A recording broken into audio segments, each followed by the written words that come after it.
Making up some Jambalaya Girl Gumbo in the Instant Pot.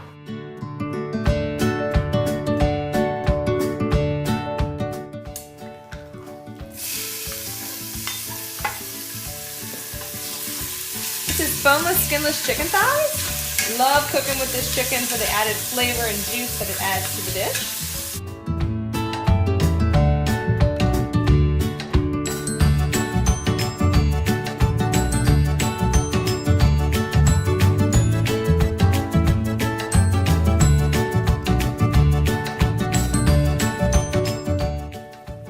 You do about 2 cups of water with your Jambalaya Girl Gumbo mix.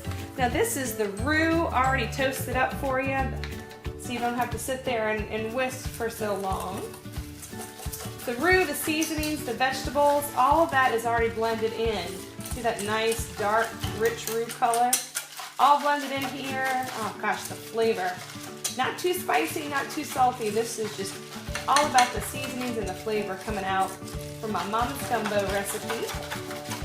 And as you can see, I've whisked it to where there's no more chunks and all the mix is dissolved in the water. Too easy. And we're going to add this to your Instant Pot.